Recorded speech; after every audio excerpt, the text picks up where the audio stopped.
well, Dave and I, when we were in the south of France, where we did most of the recording of The Wall, we had a quite serious disagreement about the recording of Comfortably Numb, which was very much a team effort, because let's not forget, we were working as well with Bob Ezrin, who was co-producing the record with me and Dave. And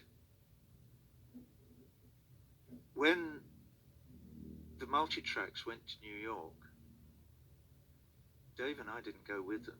Neither did Ezrin. They went off and they arrived, and Michael Kamen then took them into a studio, and he wrote all those great charts for Comfortably Numb on his own, which is pretty extraordinary.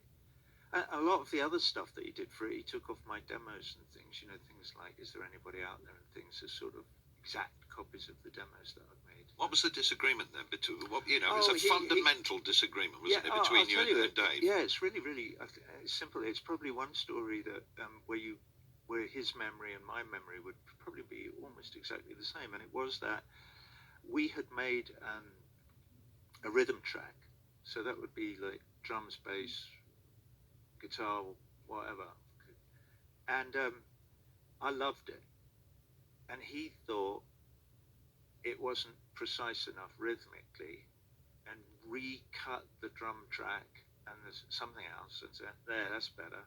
And I listened to it and I went, no, it's not. I hate that. And he went, oh, it's not. So that was all the disagreement was. And in the end, the track that is on the record is, the first verses from the version I liked, Yeah, and the second verses from the version he liked. And I'm then listening to the this guy, chorus from folks. my one and a bit of it. So we compromise. It was a negotiation and a compromise. But it was very fine margins, wasn't it, by the sound of it? Margins of perfection. Yeah, neither he nor I would. I just want to say that Pink Floyd is one of the greatest rock bands of all time. I just had to say it, folks. I just had to let you all know that. Accept that. It's a very strange thing when you're a musician and you work in these things. There are things that to a layman might seem like nothing, are really kind of glaring and jarring on the air. Though I did read that David said somewhere or other about that, telling the same story, and he has the same story as me because I've read it somewhere.